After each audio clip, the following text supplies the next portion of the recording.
Dear students,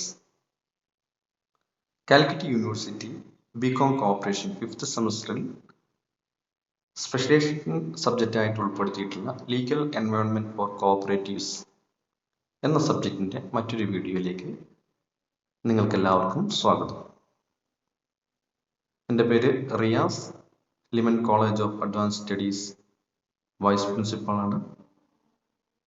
ഈ ഒരു വീഡിയോയിൽ നിങ്ങളുമായി പങ്കുവയ്ക്കാൻ ഉദ്ദേശിക്കുന്നത് ഈ സബ്ജക്റ്റിന്റെ സിലബസിലെ ഒന്നാം മൊഡ്യൂളിൽ പറഞ്ഞിരിക്കുന്ന കോഓപ്പറേറ്റീവ് ലെജിസ്ലേഷനെ കുറിച്ചാണ്.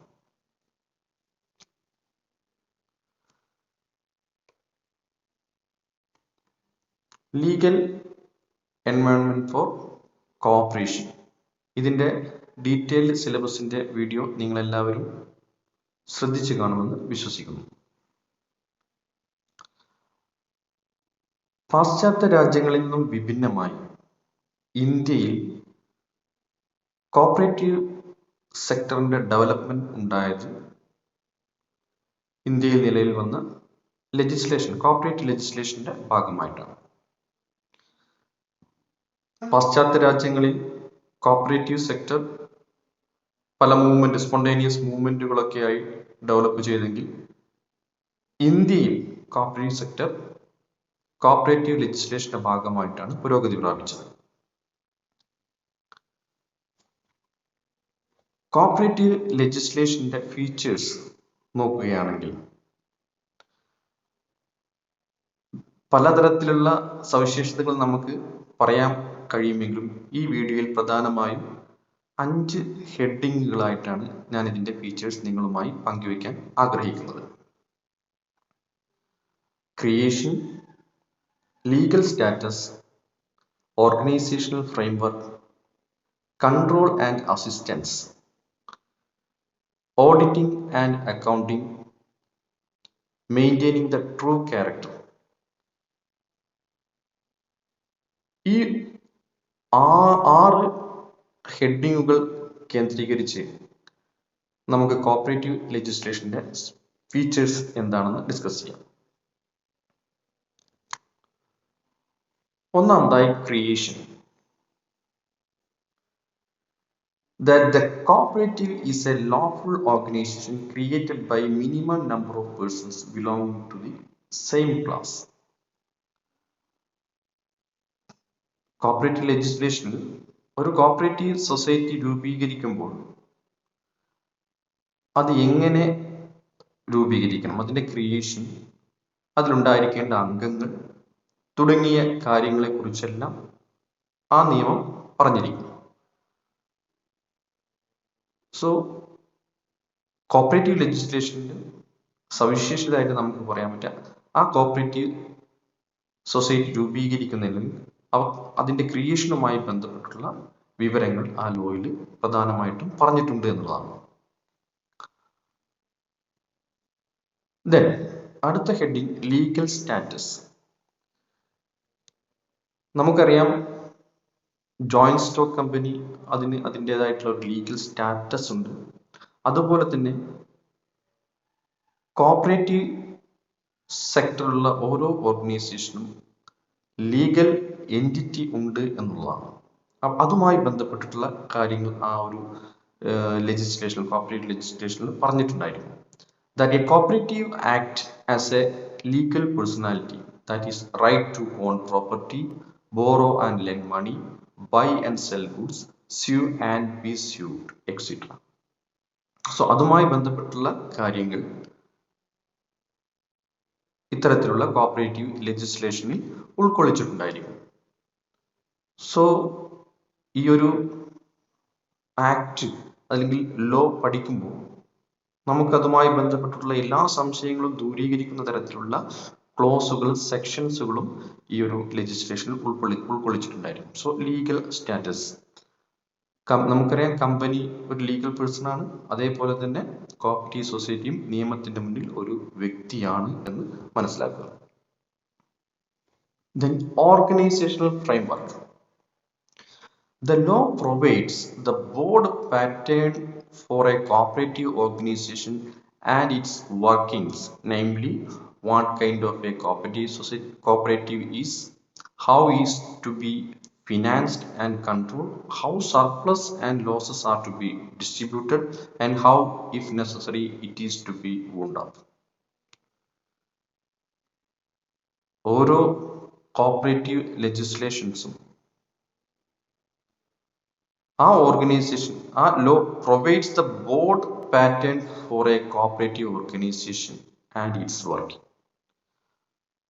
ഓരോ കോപ്പറേറ്റീവ് സൊസൈറ്റിയും അവരെങ്ങനെ വർക്ക് ചെയ്യണം, അതിൻ്റെ പാറ്റേൺ ഓഫ് കോപ്പറേറ്റീവ് ഓർഗനൈസേഷൻ എങ്ങനെ ആയിരിക്കണം എന്നെല്ലാം ആ ഒരു ആക്ടിൽ, ആ ഒരു ലോയിൽ പ്രൊവൈഡ് ചെയ്തിട്ടുണ്ടായിരുന്നു.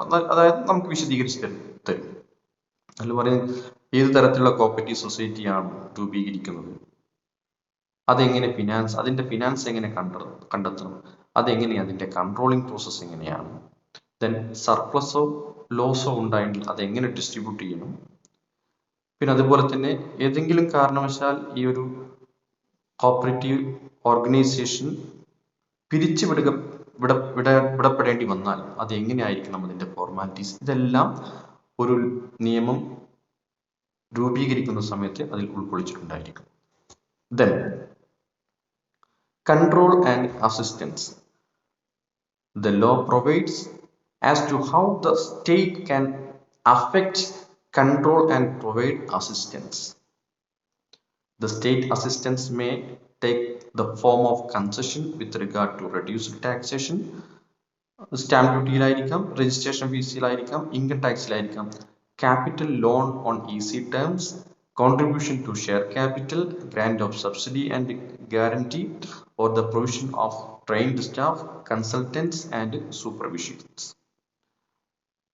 ഗവൺമെന്റിന് ഏതൊക്കെ തരത്തിലുള്ള അസിസ്റ്റൻസ് പ്രൊവൈഡ് ചെയ്യാൻ വേണ്ടി കഴിയും എന്നുള്ള കാര്യങ്ങളും ഈ ലോയിൽ പറഞ്ഞിട്ടുണ്ടാവും. Then auditing and accounting. The law provides as to how to conduct audit and accounts of a cooperatives in order to prevent frauds and financial irregularities, especially when these are receiving various form of state aid. മറ്റൊരു കാര്യം ലോയിൽ പറഞ്ഞിട്ടുണ്ടായിരിക്കുക, law നമുക്ക് നൽകുന്ന വിവരങ്ങൾ അല്ലെങ്കിൽ നമ്മുമായി പങ്കുവെക്കുന്നത് എങ്ങനെയാണ് cooperative സൊസൈറ്റീസിലെ അല്ലെങ്കിൽ cooperative സെക്ടറിലെ ഓർഗനൈസേഷൻ്റെ ഓഡിറ്റിങ്ങും അക്കൗണ്ടിങ്ങും നടത്തേണ്ടത്, അതിൻ്റെ നിയമപരമായിട്ടുള്ള വശങ്ങളെക്കുറിച്ച് കോപ്പറേറ്റീവ് ലെജിസ്ലേഷനിൽ പറഞ്ഞിട്ടുണ്ടായി. പ്രധാനമായും സ്റ്റേറ്റ് എയ്ഡ് കിട്ടുകയാണെങ്കിൽ നമ്മൾ തീർച്ചയായിട്ടും അത് അക്കൗണ്ട് ചെയ്യണം, ഓഡിറ്റ് ചെയ്യണം. ഇതുമായി ബന്ധപ്പെട്ടിട്ടുള്ള വിശദമായിട്ടുള്ള കാര്യങ്ങളെല്ലാം ഓരോ നിയമങ്ങളും ഓരോ കോപ്പറേറ്റീവ് ലെജിസ്ലേഷനും നമ്മളുമായി പങ്കുവയ്ക്കും. Then maintaining the true character വളരെ ഇമ്പോർട്ടൻ്റ് ആണ്. The law provides as to how bad the entry of the speculators and the capitalists from availing themselves of the privileges which are not intended for them. Maintain the true character. അതായത് നമ്മൾ cooperative legislation, actually cooperative sector എന്ന് പറഞ്ഞാൽ ഒരു service oriented ആയിട്ട് രൂപീകരിക്കപ്പെടുന്ന ഒരു ഓർഗനൈസേഷനാണ്. അവരുടെ main motive എന്ന് പറഞ്ഞാൽ പ്രോഫിറ്റ് അല്ല, അവർക്ക് സർവീസാണ്. സോ ഇത്തരത്തിലുള്ള ഒരു ഓർഗനൈസേഷൻ വരുമ്പോൾ കോർപ്പറേറ്റ്സുകൾ വന്ന് ഈ തരത്തിലുള്ള അല്ലെങ്കിൽ ക്യാപിറ്റലിസ്റ്റുകൾ വന്ന് അല്ലെങ്കിൽ ഊഹക്കച്ചവടക്കാർ സ്പെക്കുലേറ്റേഴ്സ് വന്ന് ഇതിൻ്റെ അഡ്വാൻറ്റേജസ് അവെയിൽ ചെയ്യാൻ വേണ്ടി ശ്രമിക്കും.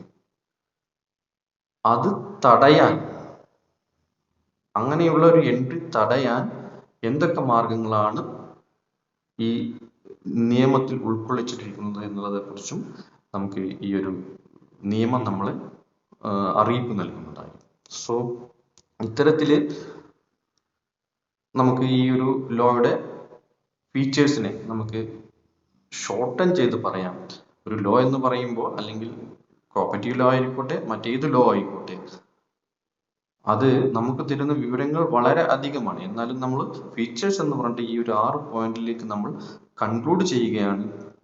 ഒരു കോപ്പറേറ്റീവ് ലെജിസ്ലേഷൻ്റെ ഫീച്ചേഴ്സ് ആയിട്ട് നമുക്ക് പറയാവുന്ന 6 പ്രധാന കാര്യങ്ങളാണ് ഈ വീഡിയോയിൽ ചർച്ച ചെയ്തത്. എന്തെങ്കിലും സംശയങ്ങളുണ്ടെങ്കിൽ കമൻറ്റ് ചെയ്യുകയോ അല്ലെങ്കിൽ മെസ്സേജ് അയക്കുകയോ ചെയ്യുക. നിങ്ങൾക്കെല്ലാവർക്കും നന്ദി.